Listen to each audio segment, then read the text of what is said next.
Da. You think an ape who hasn't finished evolving can crack a problem I built? That got a big laugh. The whole room, 300 people cracking up like it was a comedy show, not a math competition at Columbia University. Professor Gerald Whitfield stood at the podium. I gave that same problem to my golden retriever once. Took him 3 minutes to walk away. The room lost it again. Cora didn't flinch. She looked straight at him and said, "Are you done? Because I'd like to see the problem now." Whitfield: "Fine. Let's see how fast you quit." She didn't quit. She made every single person who laughed that day choke on it, starting with him. To understand what happened that day, you need to understand the room Cora Lawson walked into. The Whitfield Sterling Open Mathematics Invitational, held every year at Columbia University in New York City, 19 years running, founded, funded, and chaired by one man, Professor Gerald Whitfield. This wasn't some local science fair. Past winners went on to MIT, Princeton, and Fields medal short lists. Winning this competition didn't just look good on a college application. It launched careers. It changed lives. And for 19 straight years, Gerald Whitfield decided who got that chance. The lecture hall seated 300. Mahogany walls, portraits of past winners lining the corridor outside, every single one white, every single one male, except for one woman added in 2018. The judges sat elevated on a raised platform, looking down at the contestants below. 5 panelists. Whitfield in the center chair. The audience was exactly what you'd expect. Prep school kids in blazers. Parents in the third row already networking. Private tutors standing in the back, arms crossed, scouting. A live stream running with a few hundred viewers. Press from 2 academic journals. And then there was Cora Lawson, 16 years old. Born and raised in Brownsville, Brooklyn, one of the toughest neighborhoods in New York City. She lived with her grandmother, Gloria Otten Lawson, in a 2-bedroom apartment on the 4th floor of a building where the elevator hadn't worked in 3 years. Her school, Frederick Douglass High, had its math program cut 2 years ago. Budget problems. No advanced classes. No math team. No teacher qualified to even read what Cora had been writing in her notebook since she was 13. Because here's the thing about Cora Lawson, she taught herself. Library books, free online lectures, YouTube videos at 2 o'clock in the morning on her tablet with a cracked screen. She studied number theory the way other kids studied video games, obsessively, joyfully alone. Her notebook, a $2 marble composition book from the bodega on the corner, was filled with original proofs. Not homework, not practice problems, original work, theorems she built herself from scratch in handwriting so small you'd need a magnifying glass to read it. No teacher had ever reviewed that notebook because no teacher at her school could. So, how did she end up at Columbia? Her brother, Derek, 24 years old, worked night shifts loading trucks at UPS so their grandmother wouldn't lose the apartment. Derek found the competition flyer crumpled up on a bulletin board at a community center in East New York. Entry was free, open to the public. Any high school student could register. He smoothed out that flyer, brought it home, and said, "You should do this." Cora looked at him. "It's at Collier." So I don't exactly fit the profile. Arik. He didn't argue. He just said, "You fit the math." That Saturday morning, Derek borrowed a car from his coworker, drove Cora across the bridge into Manhattan, and dropped her off in front of a building that looked like it was designed to make people like them feel small. Cora wore her best clothes, clean jeans, a pressed white blouse, her grandmother's good earrings, small gold studs that Gloria wore to church every Sunday for 30 years before she gave them to Cora and said, "You wear these when you need to remember who you are." She arrived 40 minutes early. She walked into the registration lobby alone. The volunteer at the check-in table looked at her school name, Frederick Douglass High, and asked twice if she was in the right building. Cora said yes both times.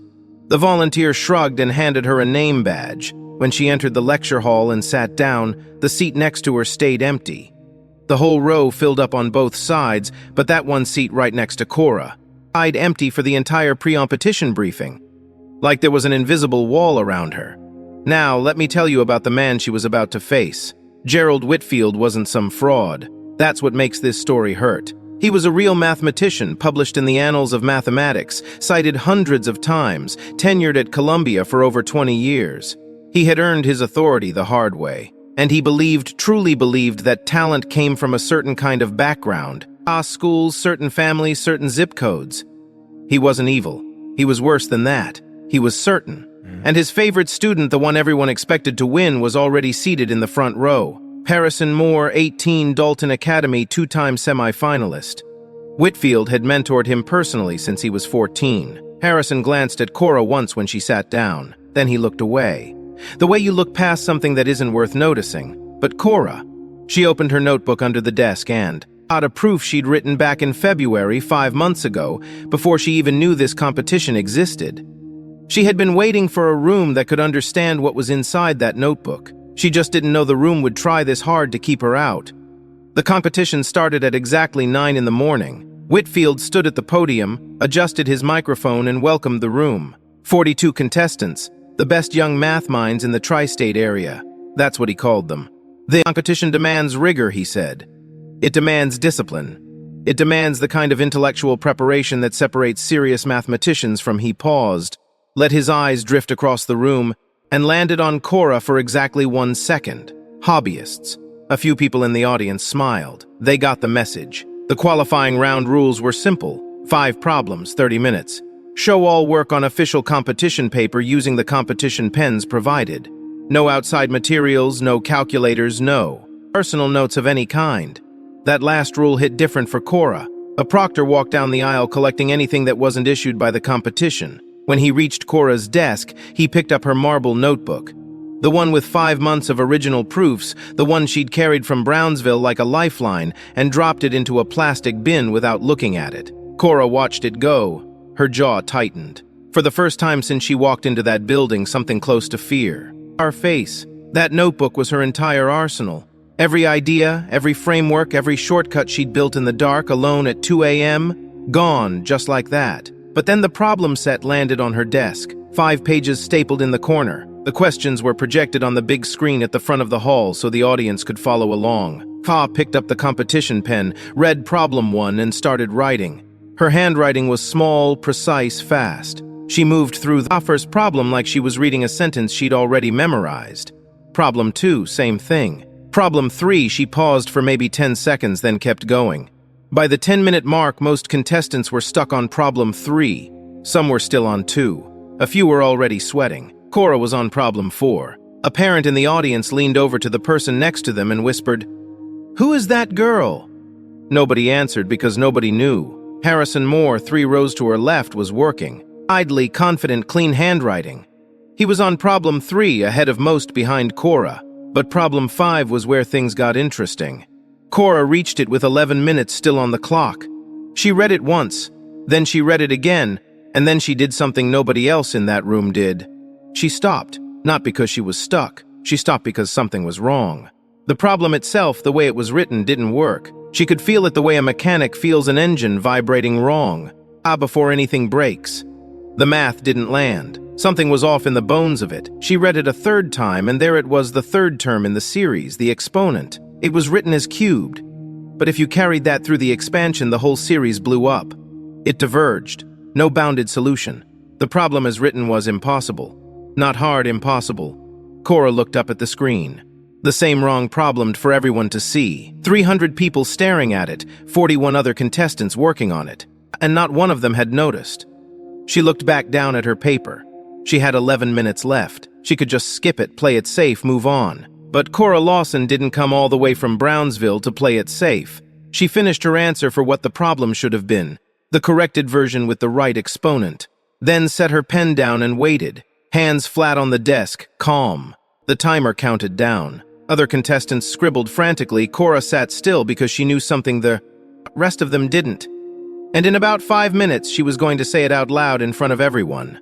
Time was called. Pens down. Proctors moved through the rows collecting papers. Whitfield stood at the podium and announced that results would be reviewed by the panel. The top 16 would advance to the semifinal round. Standard procedure. But before that, he opened the floor.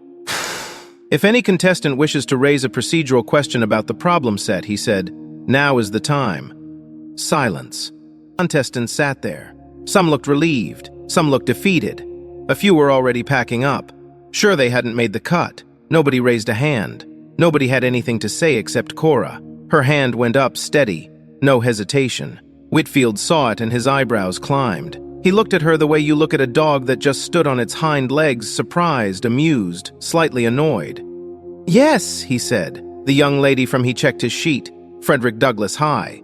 He said the school name the way you'd say the punchline of a joke. A few people in the audience chuckled. Cora stood up. She didn't rush.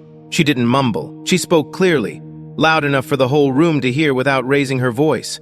Problem 5, Professor. Whitfield tilted his head. What about it? The third term in the series. The exponent is written as cubed. I'm aware of what I wrote. Then you're aware it doesn't work. The room shifted. You could feel it. That sudden tightness in the air when someone says something that wasn't supposed to be said. A few parents leaned forward. Harrison Moore stopped packing his bag. Cora continued. Her voice was calm, almost clinical. If you carry the cubed exponent through the expansion, the series diverges. There's no bounded solution. The partial sums keep growing. They never settle. She paused just long enough to let that land. The intended exponent was squared. If you correct that, the series converges through standard partial sum analysis. And the proof follows a clean path. I solved it with the corrected version. Dead quiet. 300 people. Not a cough, not a whisper. Whitfield's face went through about 4 expressions in 2 seconds. Surprise, irritation, a flash of something that looked like doubt, then a mask, smooth, professional, controlled. He turned to Professor Nathan Caldwell, the young associate professor sitting to his right on the panel. Caldwell was already checking the problem on his tablet. His fingers moved fast, his eyebrows went up. He looked at Whitfield and gave a small nod, almost invisible. But Cora saw it, and so did anyone who was paying attention. Whitfield cleared his throat. He adjusted his microphone and he said, "That's a printing error. It will be taken into account during scoring." That's it. That's all he said. No thank you, no acknowledgement, no good catch, no impressive work, nothing. He moved on immediately like Cora had pointed out a typo in the lunch menu. But here's what everyone in that room understood even if nobody said it out loud. A 16-year-old girl from a school with no math program just found an error in a problem designed by a tenor Columbia professor. The man who created this competition, who had been writing these problem sets for 19 years. And she explained exactly why it was wrong and exactly how to fix it in front of his own audience on his own stage. And he couldn't even say thank you. The audience noticed. The murmurs started low, then spread. People were whispering, typing on their phones. The live stream chat, which had been dead for most of the qualifying round, suddenly started moving. Dr. Elaine Prescott, sitting at the far end of the judges' table, hadn't said a word the entire morning. She was a visiting professor from MIT, one of the few black women in elite mathematics invited as a guest judge. She had a reputation for being fair, exacting, and impossible to impress. She looked at Cora for a long moment. Then she picked up. Qualifying paper from the stack in front of her, marked something in the margin, and folded the page. Her face gave nothing away, but she kept that paper separate from the rest. Harrison Moore from 3 rows back was staring at Cora. His expression had shifted. When she first sat down, he looked right through her. Now he was looking at her like she was a problem he hadn't expected to encounter. 20 minutes later, the qualifying scores were posted on a screen at the front of the hall. Cora's name was on the list. She'd made the top 16, but the number next to her name wasn't what she expected. See, here's what Whitfield did. Instead of crediting Cora for correctly identifying the error and solving the corrected problem, Cora solved the problem, which she was the only contestant to do. He threw out problem 5 entirely for everyone. All 42 contestants were rescored out of 4 problems instead of 5. Cora had solved all 5 correctly. She had the only perfect score in 19 years of this competition. But with problem 5 erased, her advantage disappeared. She dropped from first place to 9th, still qualifying but strict of what she'd earned. Derek saw the scores from the back row. He stood up. His hands were clenched. He took a step toward the aisle. Cora caught his eye from across the room. She shook her head just slightly. One small movement. Not now. Derek sat back down, but his jaw was tight, and his eyes stayed locked on Whitfield for a long time. Hit the scoreboard one more time.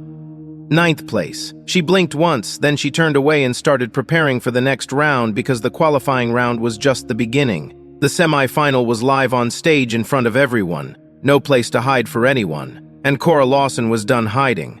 The semi-final round changed everything. No more sitting at a desk scribbling answers on paper. This was live. 2 contestants on stage at the same time working the same problem. Projected on a massive screen for every person in that lecture hall to watch in real time. Every step visible.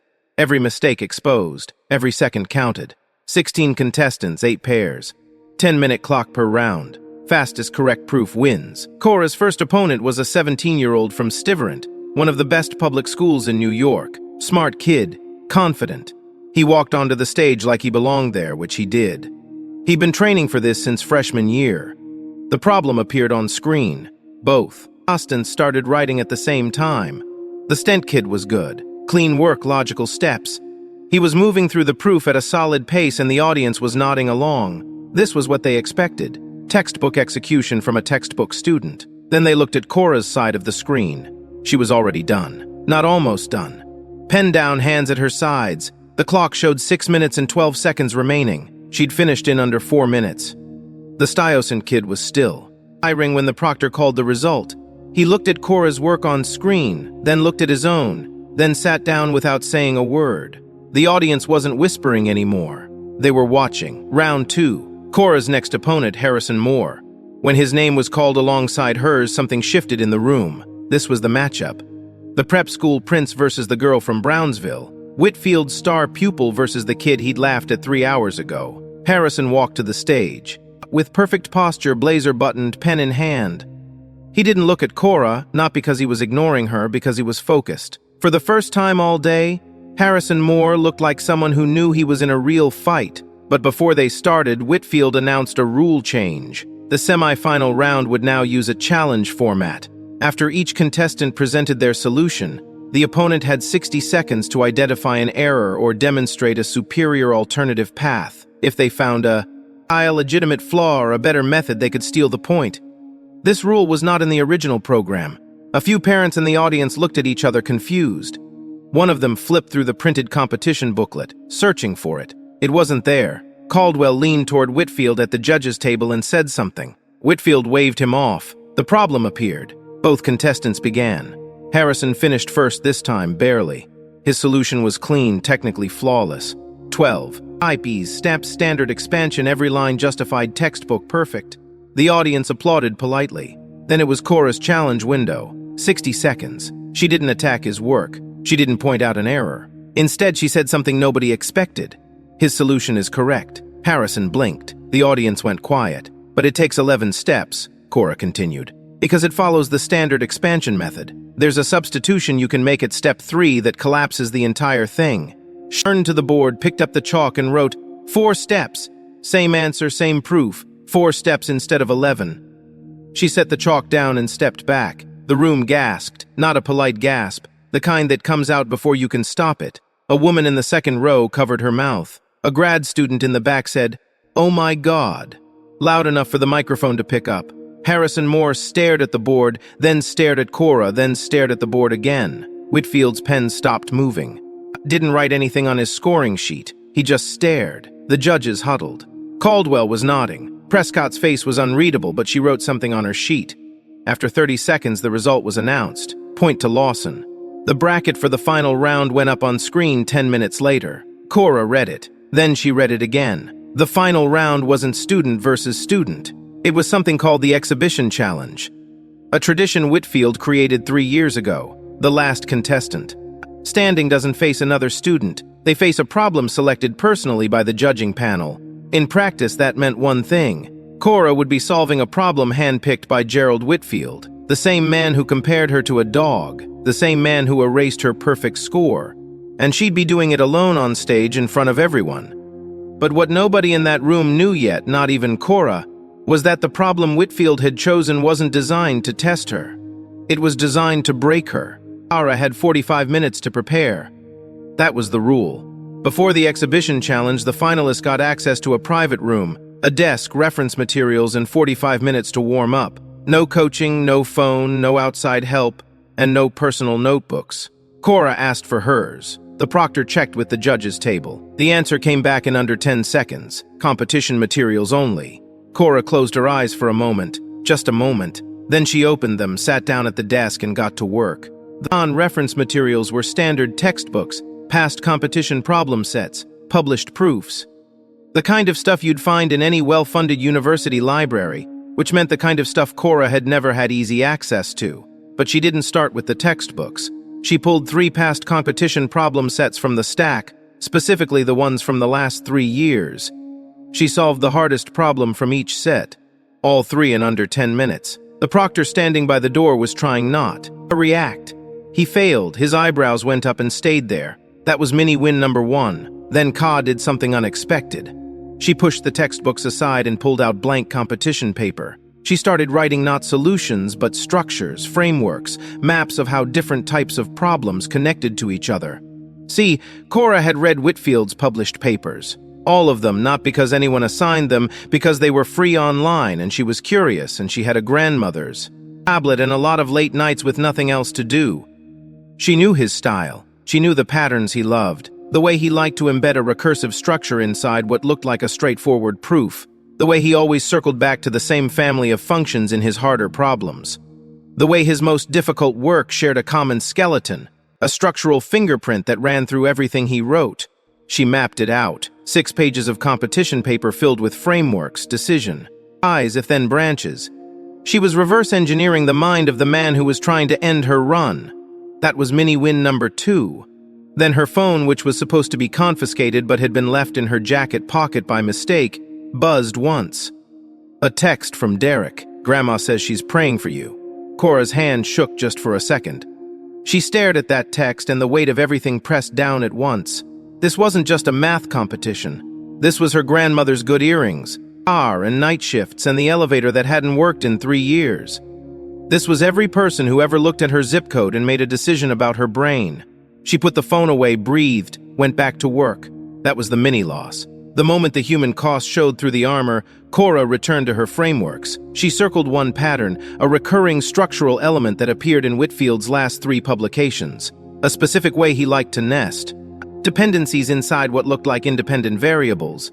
If he used that structure in the exhibition problem, she'd recognize it. She circled it twice and underlined it. That was a mini win number 3. Then the mini loss that almost broke her focus. The walls in the preparation room were thin. University budget cuts, apparently. And through that thin wall, Cora heard voices. 2 of them. One was Harrison Moore. Honestly, it doesn't matter what she does, Harrison was saying to someone. His tone wasn't cruel. It was factual, the way you would describe gravity. The exhibition problem is designed for someone who studied under Whitfield. It's built on frameworks he teaches in his advanced seminar. No public school kid can touch it. She had a good run, but this is where it ends. He wasn't being mean. That was the worst part. He genuinely believed it. And based on everything he knew about how the world worked, he was right. K.A. heard every word. She sat very still for about 5 seconds. Then she up her pen and went back to her frameworks. She didn't change anything she was doing, but she pressed harder. The pen dug into the paper a little deeper. While Cora prepared, the lecture hall was transforming. The live stream viewer count had tripled since the semi-final. Someone in the audience had recorded Cora's 4-step solution on their phone and posted it online. The clip was being shared with captions like, "Who is this girl?" And Colia math competition, you need to see this A. Local news outlet had sent a camera crew. They were setting up in the back of the hall, running cables, adjusting lights. What started as an academic competition was becoming something else. A story. A moment. The pressure in that room was building like steam in a pipe. At the judges' table, Dr. Ella Prescott was reviewing Cora's qualifying papers, all of them. She'd separated them from the stack earlier, and now she was going through each one with a red pen. Not correcting, annotating, making notes in the margins, cross-referencing something in a journal she'd brought with her. Prescott was a woman who had spent 30 years in mathematics. She'd seen talent. She'd seen brilliance. She'd also seen 1,000 students who were good but not special. Whatever she was seeing in Cora's papers, it had her full attention. She didn't share her notes with anyone. Not yet. Back in the prep room, Ka had 5 minutes left. She reviewed her 6 pages of frameworks one more time. She thought about the pattern she'd circled. The one from Whitfield's 3rd paper, page 12. If he used it, she was ready. If he didn't, she'd adapt. Either way, she was walking back into that room. A knock on the door. "Time, Miss Lawson." Cora stood up. She straightened her blouse. She touched her grandmother's earrings. Just a quick brush of her fingertips against the small gold studs. Then she walked back into that lecture hall. 300 people turned to look at her, plus the camera crew, plus the live stream audience. I'd now crossed 3,000 viewers. Every eye, every lens, every screen pointed at her. The problem appeared on the big screen behind Whitfield's podium. Cora read it. Her face didn't change, but inside something clicked. Because the problem, the one Whitfield had handpicked to end her, used a structure she recognized, not the exact structure. Whitfield was too smart for that. He'd buried it deeper, wrapped it in an extra layer of complexity, dressed it up in notation she'd never seen in a textbook. But the bones underneath the skeleton, she'd seen those bones in Whitfield's third paper, page 12, the pattern she'd circled twice and underlined. She picked up the chalk and 300 people held their breath. But before Cora could write a single line, Dr. Elaine Prescott stood up. The room went quiet. Prescott had barely spoken all day. She'd sat at the end of the judge's table like a statue, watching, writing, giving nothing away. So when she pushed her chair back and reached for her microphone, every head in the room turned. "Before we begin," she said, "I'd like to invoke my privilege as guest judge to add a condition to the final round." Whitfield turned to her sharply, his mouth opened, then closed. He wasn't used to being interrupted on his own stage. Prescott didn't look at him. She looked at the room. The contestant may solve this problem using any method she chooses, any framework, any approach, including methods not covered in the standard curriculum. She paused. Then she added in a voice that was calm but carried to every corner of the hall. "Mathematics does not care where you learned it." The room rippled. A few people in the audience nodded. A few others looked confused. But the mathematicians in the room, the ones who understood what had just happened, they sat up straighter because what Prescott had done was surgical. The standard competition rules favored formal curriculum-based methods, the kind taught at Dalton Academy at St. Catherine in Whitfields. Private seminars. If you learned math inside the system, the rules protected you. If you learned it outside the system, in a library on a cracked tablet alone at 2 in the morning, the rules worked against you. Prescott had just kicked the wall down. Whitfield leaned toward her. They exchanged words, quick, tight, inaudible to the audience, but visible to everyone. His jaw was clenched. His hand gripped the edge of the table. Prescott didn't flinch. She was an MIT professor with 3 decades of published work. He couldn't overrule her. Not here. Not in public. Not without looking like he was afraid of a 16-year-old girl. He sat back, said nothing, but his face said everything. Ka stood at the board. She'd watched the entire exchange without moving. Now she looked at the problem on the screen one more time, and something shifted, not in the room, in her. Her shoulders dropped, not in defeat, but in release, like a lock had opened. She wasn't trapped in their system anymore. She could use her own language, her own architecture, the math she'd built alone in the dark with no one watching. She started writing, but not from the top of the board. She started from the middle, working outward in both directions, building the proof from its core, expanding toward the edges.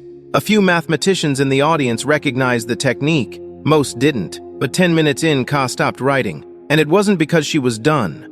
It was because she had found something inside the problem that nobody, not Whitfield, not Prescott, not anyone, had expected to be there. Cora's chalk stopped moving. She stood at the board, hand frozen midline, staring at what she'd written. Her eyes moved left, then right, scanning her own work like she was reading a sentence that suddenly stopped making sense. She didn't move. 10 seconds, 20, 30, 300 people watched a 16-year-old girl stand completely still in front of a chalkboard, and the silence in that room was the loudest thing you've ever heard. The live stream chat exploded. "She's frozen. It's over. Called it. No way a public school kid finishes this." The comments scrolled so fast they blurred. Harrison Moore, sitting in the front row, leaned back in his chair, his arms crossed. Not gloating, just the posture of someone watching a prediction come true. Whitfield checked his watch. A thin expression crossed his face. Not quite a smile, closer to relief. The expression of a man who had been right all along and was watching the proof arrive. On schedule. Here's what happened. Cora's inside-out approach had been working beautifully. She'd found the structural skeleton she expected, the pattern from Whitfield's third paper, and she'd been building around it with precision. Every line connected, every step followed from the last. But 12 steps in, she hit something she didn't expect. A second-order dependency buried inside the problem. A trap, a hidden variable that her framework hadn't accounted for. Not because her framework was wrong, but because the problem had a layer she couldn't see until she was deep enough inside it. It was like climbing a mountain and discovering 3/4 of the way up that the last 100 feet were made of glass. Her method still worked.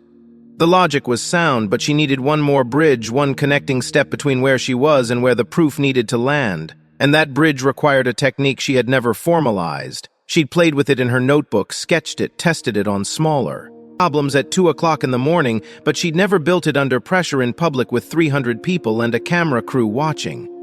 The chalk hung in the air. Her fingers were white around it. Whitfield leaned into his microphone. "Miss Lawson." His voice was gentle. That was the weapon. "Do you wish to continue, or would you like to concede?"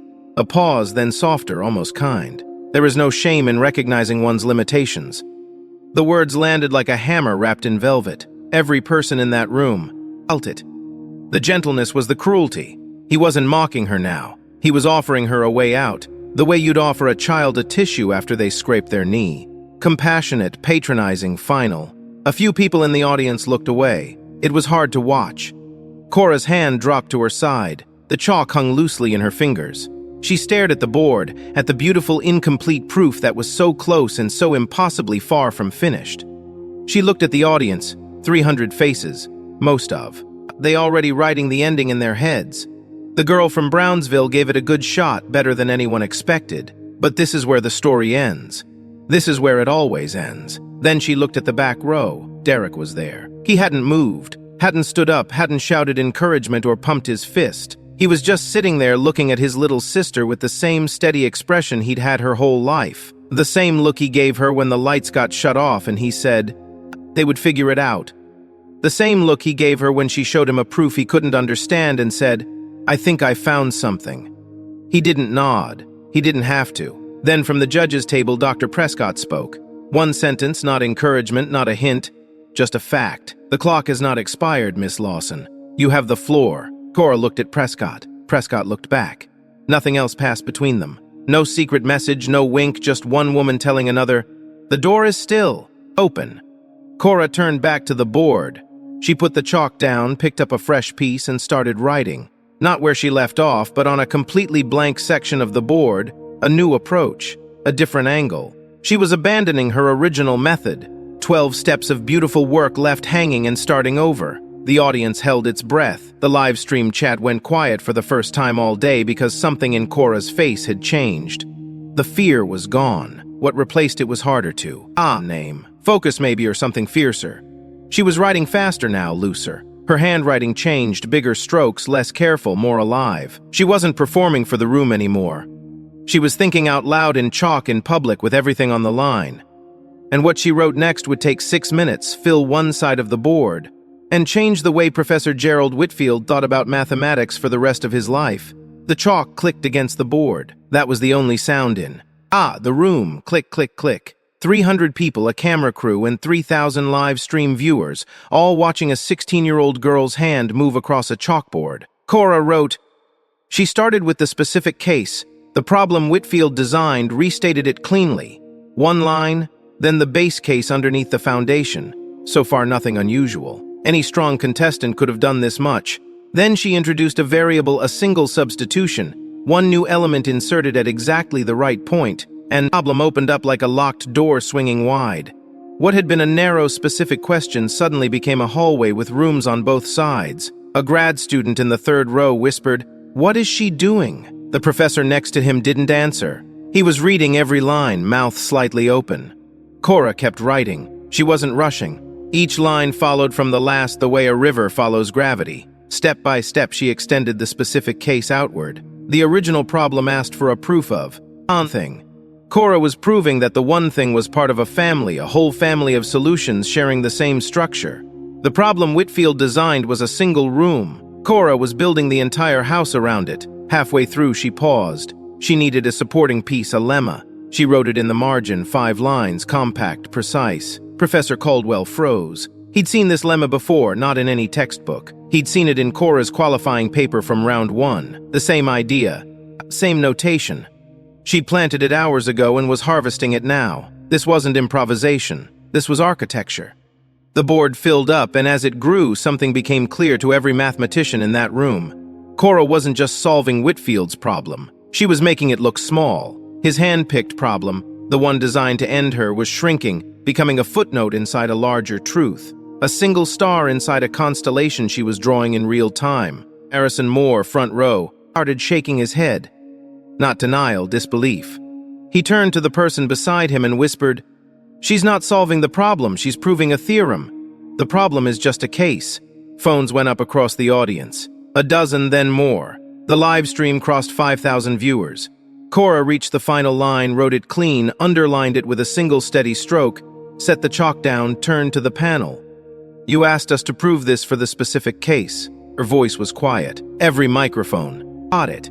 "But the specific case is just a shadow of something larger. Here, let me show you what it actually looks like." She picked the chalk back up. 3 more lines. A generalization. A broader theorem that contained everything Whitfield asked for and everything he hadn't.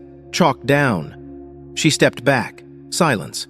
The kind that has weight. The kind that presses against your chest. Whitfield sat at the judge's table, glasses on, pen in hand. He hadn't written anything in 6 minutes. He was watching at the board the way you stare at something that rearranges everything you thought you knew.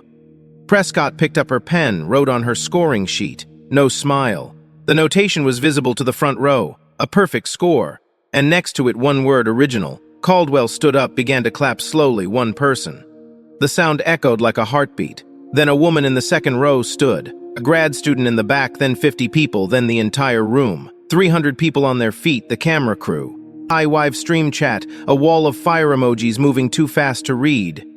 Harrison Moore was the first contestant to stand, clapping harder than anyone in his row. Whatever rivalry existed, gone. He knew what he had witnessed. Derek's back row had his face in his hands, shoulders shaking, not clapping. He couldn't. He was trying to hold himself together and failing. But Cora wasn't looking at the audience. She was looking at Professor Gerald Whitfield, the only person still seated, still, silent, his hands flat on the table. 300 people standing and cheering around him. Cora didn't need his applause. She had the room. She had the proof. But she stood there anyway, chalk dust on her fingers, grandmother's earrings. Catching the light, looking at the man who compared her to a dog, erased her score, and offered her the chance to quit with a gentle smile. She waited because this was never about winning a competition. It was about being seen, and she wasn't going to look away until he saw her. The applause was still rolling when Dr. Prescott stood up for the second time that day. She didn't wait for silence. She spoke over the noise, and the room came down on its own fast because everyone could tell from her face that something was coming. "Before we announce the official result," she said, "I need to address a matter of record." Whitfield looked at her, his expression shifted. Not anger anymore, something closer to dread. Prescott reached into a folder on the judge's table, out a single sheet of paper. She held it up, not for the judges, for the room. "This is the original qualifying score sheet from this morning's first round." Before any adjustments were made, she read one line into the microphone. Clear, slow, every word landing like a gavel. Contestant number 14, Cora Lawson. Qualifying score, 5 out of 5. Perfect. The only perfect qualifying score in the 19-year history of this competition. The room went dead quiet. This score was not reported to public. Problem 5 was removed from all contestants' results and scores were recalculated out of 4. Miss Lawson's ranking dropped from 1st to 9th. She set the paper down. For the record, Miss Lawson was the only contestant who identified the error in Problem 5. She was also the only contestant who solved the corrected version. Both facts were omitted from the published results. Murmurs, not whispers, murmurs. The kind that sounded like anger finding its feet. A parent in the 4th row said, "Are you serious?" loud enough for the microphone to catch. The live stream chat was moving faster than it had all day. Prescott turned to Whitfield. She didn't raise her voice. She didn't need to. "I believe the record should be corrected, Professor, for the integrity of the competition you built." She placed the original score sheet in front of him, a pen on top of it. The room watched. Whitfield looked at the paper. He looked at Prescott. He looked at 300 faces staring at him, and a camera recording every second. He picked up the pen. He signed it. And somewhere in the back row, Derek Lawson exhaled for what felt like the first time in 6 hours. Whitfield stood up. The room went quiet. The instant total kind of quiet that only happens when everyone is holding the same breath. He removed his glasses, folded them slowly, set them on the table. Then he looked at Cora. "The proof is valid." He paused, swallowed. "And the generalization is original work. I have not seen this approach before." Another pause, longer this time. The room waited, then quieter, almost to himself, but the microphone caught every syllable. "I owe you an apology, Miss Lawson. Not for the scoring, for the assumption." He extended his hand. Cora looked at it, then she looked at him. She didn't smile. She didn't gloat. She shook his hand once, firm, brief. Then she nodded one small nod and stepped back. Equal. Not grateful, not triumphant, equal. Prescott announced the result. Cora Lawson, winner of the 19th Annual Whitfield Sterling Open Mathematics Invitational. Perfect qualifying score restored. Exhibition round. Original work. Standing ovation. The second one in 10 minutes, but this one was different. This one had release in it. The sound of 300 people who had been holding something tight in their chest finally letting it go. Harrison Moore clapped until his palms were red. After the ceremony, Derek found Cora in the hallway. He didn't say anything. He just pulled her into a hug, and her composure finally cracked. Not into tears, but into laughter. Pure, overwhelmed, ridiculous laughter. The kind that comes out when your body doesn't know what else to do. She said, "I need my notebook back." He laughed too. That's the first thing you say. It's a good notebook. 3 weeks later, Cora received a letter from MIT signed by Dr. Ella Prescott, an invitation to the university's summer research program. The letter was addressed to Miss Lawson, mathematician. Not student, not contestant, mathematician. She pinned it to the refrigerator in her grandmother's kitchen, right next to the electricity bill and a coupon for laundry detergent, because that's where real life lives. If this story made you feel something, if you know what it's like to be underestimated, or if you know someone who does, leave a comment below. Tell me your story. Share this with someone who needs to hear it today. And if you haven't subscribed yet, hit that button because stories like Cora's aren't. Rare, they're just rarely told. A 16-year-old girl from Roseville walked into Columbia University and didn't just solve the hard problem in the room. She turned it into something the man who wrote it never saw coming. But here's what stayed with me, is not the standing ovation. It's that the moment when with Phil offered her the way out. The soft voice saying there's no shame in recognizing your limitations, and instead of walking away, Kara put down her truck, pick up a fresh piece, and start over. That right there, that's what it looks like when someone refuses to let somebody else decide how far they can go. Her grandmother gave her a pair of gold earrings and said, "Wear these when you need to remember who you are." And she rolled them into a room full of 300 people who never once asked who she was. So, let me ask you something. If no one ever opens the door for you, does that mean you were never meant to walk through it? And how many $2 notebooks full of brilliance are sitting in somebody's drawer right now? Because the right room never came. Tell me in the comments what's your marble notebook moment. Share this with someone who needs to hear it today, and subscribe because stories like Cora's don't get told enough. Mathematics doesn't care where you learned it, and metal does greatness.